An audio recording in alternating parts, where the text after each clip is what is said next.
Bienvenue dans ce nouvel épisode de BioPilates Deep Dive sur l'exercice des ciseaux. Installez-vous sur votre tapis. Prenez votre temps. Aujourd'hui, je vous invite à explorer un exercice classique et exigeant, les ciseaux ou scissors dans la méthode Stott Pilates. Un mouvement qui exige à la fois de la précision, de la puissance et de la souplesse intérieure.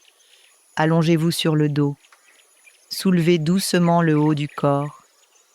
Le regard vient se placer entre les jambes. Sentez cette élévation du buste non pas comme un effort, mais comme un rassemblement du centre. Placez vos jambes allongées vers le plafond, en adduction et parallèle. Les chevilles sont en flexion plantaire, les orteils doucement pointés. Les mains s'allongent vers les chevilles. Vos omoplates sont stabilisées, ancrées dans le tapis, comme deux voiles tendues vers le centre. Prenez une première inspiration profonde et à l'expiration, commencez le mouvement. Abaissez une jambe vers le sol sans la poser en amenant la hanche en extension. Simultanément, ramenez l'autre jambe vers vous en flexion à la hanche. Imaginez une opposition précise, comme un fil qui s'étire entre les deux jambes. Sur le deuxième compte de l'expiration, approfondissez ce fil. Allongez encore plus loin la jambe vers le sol, tout en étirant les bras vers la cheville de la jambe fléchie. Sentez l'activation profonde du centre. Votre transverse travaille ici comme un corset naturel, stabilisant la région lombo-pelvienne. Inspirez et au sommet de cette inspiration, commencez à échanger les jambes comme si elles glissaient l'une à côté de l'autre dans une diagonale fluide vers le plafond. Elles se croisent dans les airs, sans brutalité, sans heurts. Et à nouveau, expirez pour 2 temps. Allongez maintenant la jambe opposée en extension à la hanche, l'autre en flexion. Ressentez l'équilibre, la stabilité du bassin, le maintien de la flexion thoracique grâce à vos grands droits et vos obliques. Ce que vous cherchez ici, ce n'est pas la vitesse, mais la précision de l'engagement musculaire et l'allongement intense dans la diagonale du corps. Chaque mouvement volontaire, comme ce battement de jambes, est précédé d'un message nerveux transmis du cerveau vers les muscles. Ce message électrique circule le long des neurones sous forme de potentiel d'action, de brèves décharges électriques qui parcourent l'axone jusqu'à la jonction neuromusculaire. Là, l'influx nerveux déclenche la libération de neurotransmetteurs, le message devient chimique avant de redevenir électrique, ce qui permet aux fibres musculaires de se contracter. Chaque battement est donc le fruit d'une orchestration neuromusculaire fine, invisible mais parfaitement synchronisée entre volonté, conduction et réponse mécanique. Penser à cela même un instant donne une profondeur nouvelle à l'engagement du mouvement. Voici une autre partie tout aussi fascinante. Comment le cerveau sait-il où envoyer ce message ? Comment ce message nerveux, électrique, trouve-t-il la bonne jambe, le bon muscle, le bon angle ? Cela tient à la cartographie précise de notre système nerveux central et périphérique. Le cortex moteur, dans notre cerveau, possède une véritable carte du corps. À chaque zone corporelle correspond une région cérébrale dédiée. Grâce aux récepteurs proprioceptifs situés dans les muscles, les tendons et les articulations, le cerveau reçoit en retour une information continue sur la position exacte de chaque segment. Cette boucle entre l'intention motrice et le feedback sensoriel permet à notre mouvement d'être à la fois localisé, calibré et adapté en temps réel. C'est ce qui rend possible cette coordination fluide et immédiate dans un exercice aussi exigeant que les ciseaux.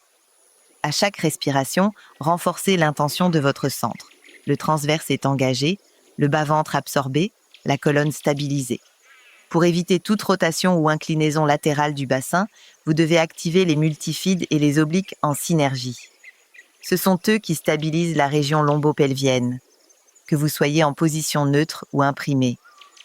Gardez cette qualité d'autograndissement, comme si vos jambes s'éloignaient l'une de l'autre en pleine conscience. Pensez à vos jambes comme à 2 baguettes chinoises très allongées. Visualisez-les comme 2 lignes tendues, légères mais précises. Les chevilles restent en flexion plantaire tout au long du mouvement, ce qui active un ensemble musculaire complexe. En superficie, vous engagez les gastrocnémiens, les jumeaux de la jambe. Ils prennent naissance au-dessus des condyles fémoraux, sur la face postérieure du fémur, et s'insèrent sur le calcanéum via le tendon d'Achille. Leur rôle ici, soutenir l'extension plantaire et contribuer à l'élégance de la ligne de jambe. En profondeur, les longs fléchisseurs des orteils entrent en jeu. Ils prennent origine sur la face postérieure du tibia et s'insèrent sur la base des phalanges distales des 4 orteils latéraux. Leur action est plus subtile, mais cruciale. Ils prolongent la ligne du pied et renforcent l'intention directionnelle de l'exercice.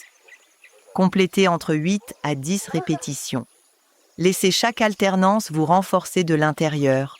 Puis, inspirez pour rassembler les 2 jambes vers le plafond et expirez doucement pour redéposer la colonne sur le tapis, du haut vers le bas, vertèbre après vertèbre. Vous venez d'engager le transverse de l'abdomen pour stabiliser la région lombo-pelvienne, les obliques pour équilibrer le mouvement inverse des jambes, les grands droits pour maintenir la flexion dorsale, les fléchisseurs des hanches qui travaillent concentriquement lorsque vous ramenez la jambe vers vous et excentriquement lorsque vous laissez descendre la jambe en extension vers le sol, et vos omoplates, discrètement, qui vous soutiennent dans cette posture suspendue. Si les ischio-jambiers sont tendus, fléchissez légèrement les genoux. Si la nuque fatigue, reposez la tête au sol ou utilisez un petit support. Vous pouvez aussi réaliser l'exercice avec le bassin sur l'arc-barrel ou les bras sur les côtés pour une stabilité accrue. Ajoutez un cerceau au-dessus de la poitrine pour solliciter la stabilité scapulaire ou une bande élastique autour d'un pied pour jouer avec la résistance. Il y a quelque chose de profondément intime dans cet exercice, quelque chose de direct, sans artifice. Je me surprends parfois, en plein mouvement, à me rencontrer. Pas seulement mon corps, mais ce qui l'habite. Quand je pratique les ciseaux, je ne cherche plus à corriger. Je cherche à sentir, à comprendre d'où vient l'élan et ce qui m'arrête. Le mouvement me parle de mes déséquilibres, de mes tensions, mais aussi de ma capacité à trouver de la clarté dans l'effort. Ce n'est pas toujours confortable, mais c'est toujours juste. Et quand j'arrive à ressentir ce moment précis où les jambes se croisent en silence, où le centre est là, fort, présent, vivant, alors je sais que c'est du Pilates. C'est un instant de vérité corporelle. Merci pour votre présence aujourd'hui. Prenez le temps de revenir, d'intégrer, de respirer. À très bientôt pour un prochain épisode de BioPilates Deep Dive.